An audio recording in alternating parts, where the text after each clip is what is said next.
আমাকে অনেকেই বলেন বিতর্ক চর্চা নিয়ে কথা বলতে কিভাবে একেবারে ছোট বয়স থেকে বিতর্ক নিয়ে কাজ করা যায়।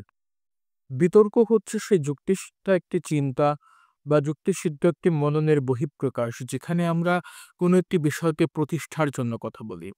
বিতর্ক সাধারণত দুইটি জন্য হয়। প্রথমত কোনো একটি বিষয়ের কারণকে অনুসন্ধানের জন্য বিতর্ক হতে পারে, কিংবা কোনো একটি বিষয়ের ফলাফলকে অনুসন্ধানের জন্য বিতর্ক হতে পারে। এই বিতর্ক আসলে কখন থেকে শুরু করা উচিত কিংবা কিভাবে শুরু করা উচিত, এই প্রশ্নটি সবসময় আমাদের মনে থাকে। আমাকে সাম্প্রতিক সময়ে কিছু অভিভাবক বলেছেন ক্লাস 5, ক্লাস 3 এই বাচ্চারা আসলে কিভাবে নিজেদেরকে বিতর্কের সাথে সম্পৃক্ত করতে পারে, এই বিষয়ে কথা বলার জন্য। প্রকৃত অর্থে বিতর্ক আসলে একেবারে ছোটবেলা থেকেই শুরু করা কখনোই উচিত না। কারণ প্রথমত মানুষকে কথা বলা শিখতে হবে এবং কথা বলার দ্বারা আসলে পৃথিবীকে জয় করা সম্ভব। সুতরাং সুন্দর করে কথা বলা শেখার জন্য প্রথমত কিছু বিষয়ভিত্তিক কথা বলা যেতে পারে, উপস্থিত বক্তৃতা শেখা যেতে পারে কিংবা কবিতা আবৃত্তি শেখা যেতে পারে। বিতর্ক হবে এর পরবর্তী ধাপ, অর্থাৎ শিক্ষার যেমন প্রাথমিক, মাধ্যমিক, উচ্চ মাধ্যমিক স্তর থাকে, বিতর্কও তেমন সহপাঠ্যক্রমিক কার্যক্রমের দ্বিতীয় ধাপে অবস্থান করে।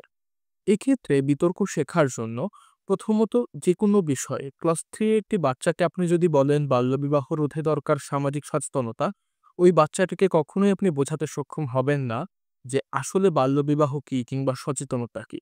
বরং আপনি সেই শিশুকে শেখাতে পারেন যে কেন হচ্ছে বই পড়ার জন্য সামাজিক যোগাযোগ মাধ্যম একটি বাধা। কারণ বর্তমান যুগের শিশুরা সামাজিক যোগাযোগ মাধ্যমকে কিন্তু আসলে চেনে।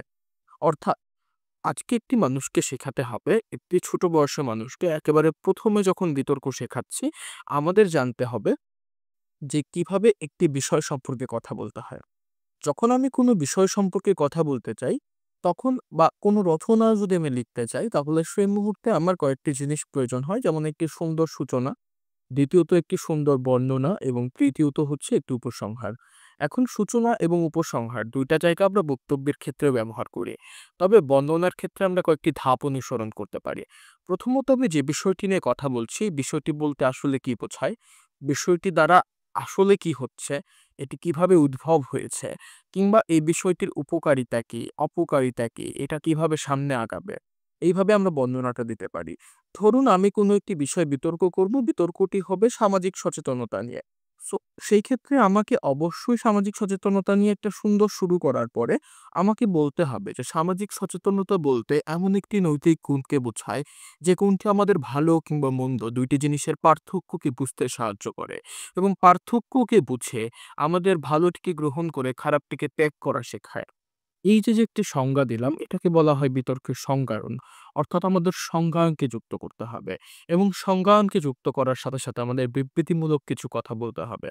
তার মানে বিতর্ককে একটি সুন্দর স্ক্রিপ্টে নিয়ে আসতে হবে এবং গুছিয়ে কথা বলতে হবে। আমাকে ১ম এ বিষয়টি বুঝতে হবে যে বিষয়টিতে আসলে কোন পয়েন্টে ফোকাস করা হয়েছে।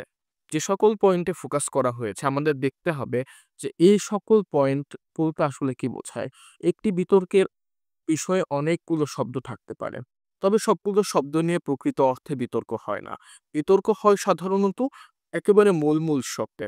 যেমন আমরা যদি বিতর্ক করার চেষ্টা করি যে এই সংসদ বাংলাদেশের সকল উন্নয়নমূলক কাজ সেনাবাহিনীর উপরে ন্যস্ত করবে। এই বিষয়টিতে যদি আমরা দেখি তাহলে এখানে ২ টি জিনিস আছে। ১, বাংলাদেশের সেনাবাহিনী, ২ হচ্ছে সকল উন্নয়নমূলক কাজ। বিতর্কটি কোথায়? বিতর্কটি হচ্ছে আজকে উন্নয়নমূলক কাজগুলোকে আমি সেনাবাহিনীর কাছে ন্যস্ত করব কি করব না। এই জায়গাটি আমাদের বুঝতে হবে।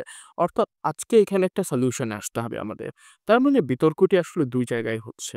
১, কারণ খুঁজতে, ১ হচ্ছে আমাদের বিতর্কটি হচ্ছে সমাধান বের করতে। তো আজকে এই পর্যন্ত। নেক্সট এ আমরা হচ্ছে আবার কথা বলব বিতর্ক নিয়ে। ধন্যবাদ।